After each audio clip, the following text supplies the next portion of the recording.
네, 시사 이슈를 법률적인 관점으로 풀어보는 시간 시사법정입니다. 신유진 변호사와 함께합니다. 어서 오세요. 네, 안녕하세요. 예, 사법농단. 네.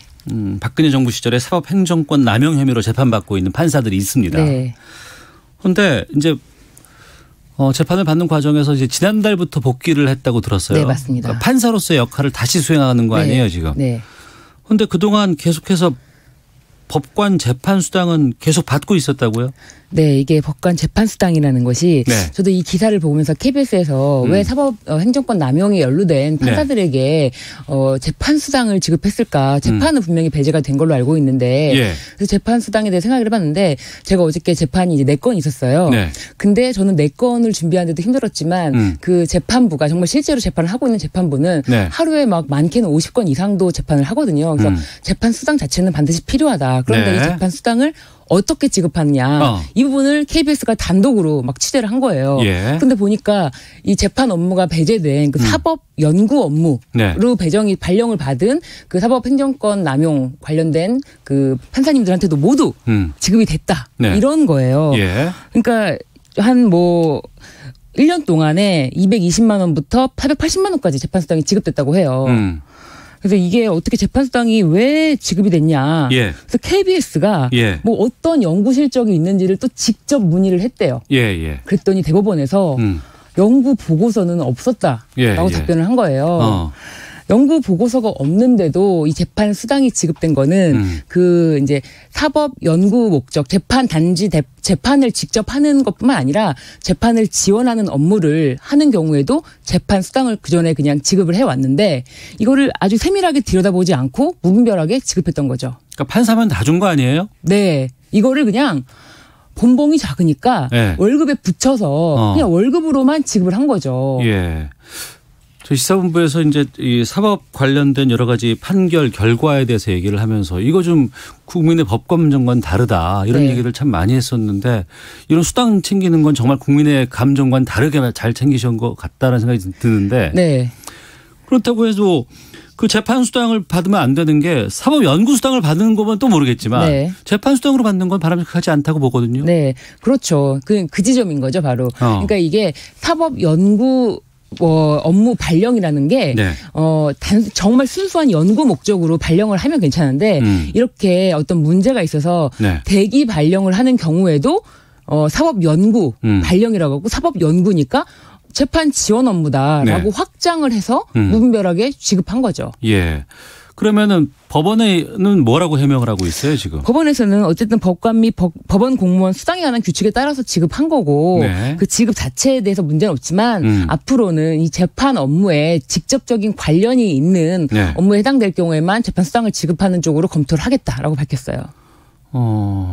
답이 좀 글쎄요. 네. 좀 깔끔해 보이지는 않은 것 네. 같은데 뭐가 문제인 것 같고 또 이 재판 수당 관련 규칙 같은 것들 어떻게 좀 개정해야 될까요? 그러니까 이게 지금 말씀드린 것처럼 재판 업무에는 단순히 정말 법원의 그 재판정에 나와서 재판을 하시는 분뿐만 아니라 이 연구 목적 재판 지원 업무도 포함되어 있는 건 맞아요. 그런데 네. 어떤 문제를 발생시켜서 대기 발령, 그 직무에서 배제하는데 판사기 때문에 그 판사의 직무 배제라는 것이 사법 연구라는 발령으로 이게 이용되는 거예요. 그러니까 네. 유용되는 거죠. 잘못되게. 그러면 그런 문제가 있는 분들한테는 어떻게 보면 수당을 지급하는 것도 살펴보고 지급해야 될 것, 안 해야 될 거를 구별해야 되는데 이런 거 없이 그냥 기존에 그냥 월급에 모두 포함되면은 지급하는 걸로 이렇게 뭉뚱그려서 하는 거는 잘못됐다. 그러니까 그 점을 앞으로는 좀 살펴서 세밀하게 봐야 되지 않을까라고 생각합니다. 이게 재판 수당으로 접근하는 것보다는 네. 전 생각이 이런 것 같은 게 이게 수당이 더 나갔다고 해서 국민들이 화가 나는 건 아니고요. 맞습니다. 사법부가 그동안에 여러 가지 판결이라든가 이런 것에 대해서 열심히 국민들 위해서 애쓰고 또 거기에서 국민들이 호응을 했다 그러면 이거 수당 나간다고 해서 누가 뭐라 그러겠습니까? 그렇죠. 그런데 이게 수당의 문제가 아니고 제대로 된 역할을 하고 있느냐. 근데 이런 것까지 챙기고 있다니까 더 화가 나는 거 아닌가 싶어요. 맞습니다. 그래서 사법부를 지금 국민들이 감시하고 있다. 네. 그러니까 사법부도 예전처럼 무소불위의 권력은 아니지만 어떻게 보면은 이게 철옹성처럼 네. 절대 안을 들여다볼 수 없는 정도의 이렇게 막강한 뭐랄까 이 철옹성 같은 그런 기관이었다면 지금은 그렇지 않다. 국민들이 다 감시하고 어떤 수당이 어떻게 지급되는 것까지도 보고 있다. 그러니까 이 사법부의 신뢰 회복을 위해서는 앞으로도 계속 많은 노력이 필요하다고 생각이 듭니다. 네. 21대 국회 사법개혁의 임무도 지금 포함이 돼 있다는 것 네. 의미 있고 또 지금 2384님 잘못 지급된 수당 회수해야 합니다라고 의견도 보내주셨습니다. 심주진 변호사와 시사법정 함께하고 있는데요. 하나 더 화나는 것 하지만 좀 이건 좀 잘 돼가고 있는 건지요 모르겠습니다. 보겠습니다. 저희가 한번 다뤘었는데 네. 이전에도 세계 최대 아동 성착취물 사이트를 운영해서 징역 받고 복역 중입니다. 24살 이름이 나왔어요. 공개됐습니다. 손정우인데 아동 성착취물 사이트를 운영했는데 징역이 1년 6개월 나왔어요. 네.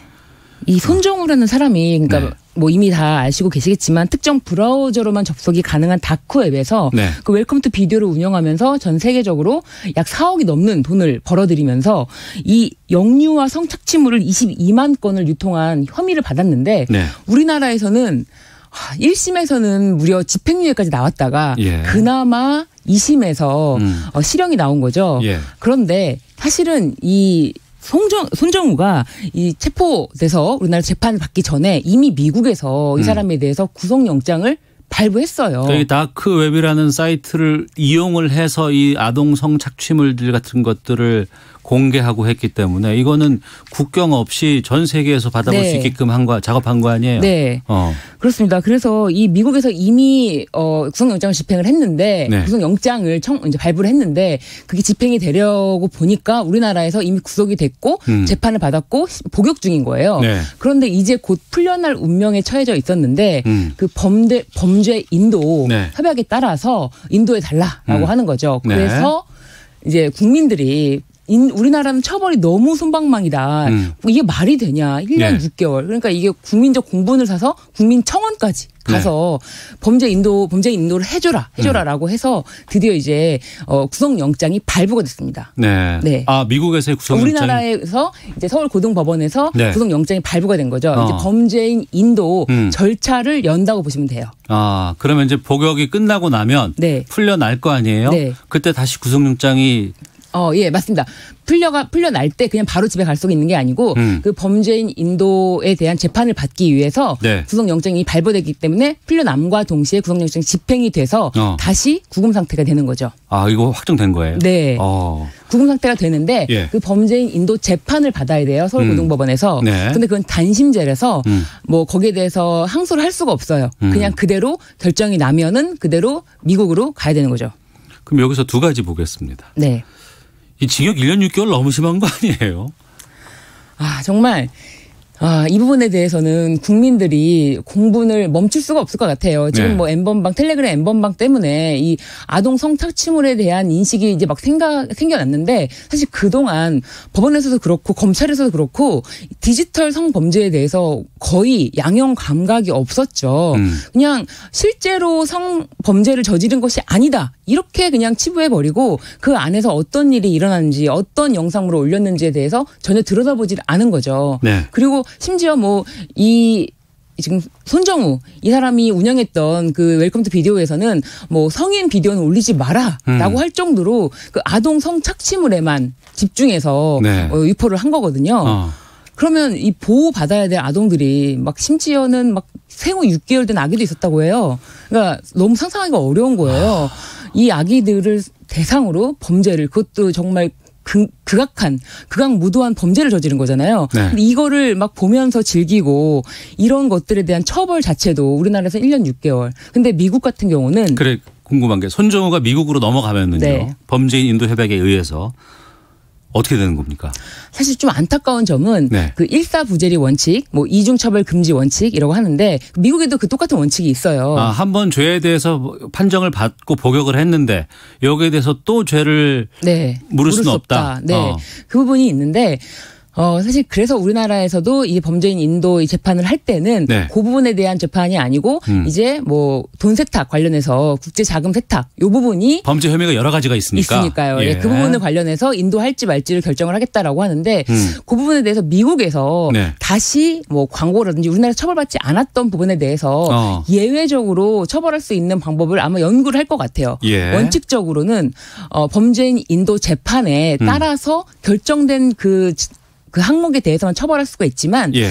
모든 건 원칙이 있으면 다 예외가 있기 때문에 예외적인 것을 미국에서 검토를 할 것 같아요. 예. 그 검토하면 네. 미국에서 그러니까 우리나라에서는 이거 지금 그 성착취물 사이트 운영한 걸로 판결을 받았고 네. 1년 6개월 살았고 나머지 것들을 합한다 그러면은 미국은 상당히 여기 대해서는 관대할 수가 없잖아요. 네. 예. 미국은 심지어 한 편만 소지하는 경우에도 징역 5년이 나올 수도 있거든요. 아, 그 아동 성착취물 영상을 소지만 해도 징역 5년이에요. 네. 소지만 해도 징역 5년까지 나올 수가 있기 때문에 네. 미국에서 만약에 이 사람이 아동 성착취물 관련해서 처벌을 받는다면은 네. 거의 뭐 나올 수 없지 않을까 싶을 정도로 뭐 70년 뭐 이상은 나올 것 같은데 근데 돈 세탁 관련해서만 처벌을 받는다고 해도 뭐 10년, 20년 이하 된다면 뭐 10년까지도 받을 수가 있을 것 같아요. 또 네. 돈 세탁의 목적이 그 아동 성착취물에 관한 그 자금을 수익을 영리의 목적으로 받기 위해서였기 때문에 이 부분에 대해서 거의 최고형이 나온다면 10년까지도 나올 수 있다고 보여집니다. 네. 이것도 애초에는 범죄인 인도하기 쉽지 않다라는 얘기 참 많지 않았었어요? 네, 맞습니다. 이게 이 사람이 자국민이기 때문에 자국민 불인도 원칙. 예. 그러니까 우리나라 사람은 우리가 처벌하겠다. 외국에서 처벌할 필요 없다. 우리도 법이 있고 우리 재판부가 있는데 우리가 처벌하면 된다라는 자국민 불인도의 원칙을 지키려고 했다가 여론이 상당히 많이 그렇죠. 들끓었고 많은 국민들의 관심이 높다 보니까 이것도 바뀐 거 아니겠습니까? 네, 맞습니다. 알겠습니다. 국민들이 주인공입니다. 네. 자, 오늘 말씀 여기까지 듣도록 하겠습니다. 시사법정 지금까지 신유진 변호사와 함께했습니다. 고맙습니다. 네, 감사합니다. 예, 오태훈의 시사본부 여기서 인사드리겠습니다. 내일 뵙겠습니다. 안녕히 계십시오.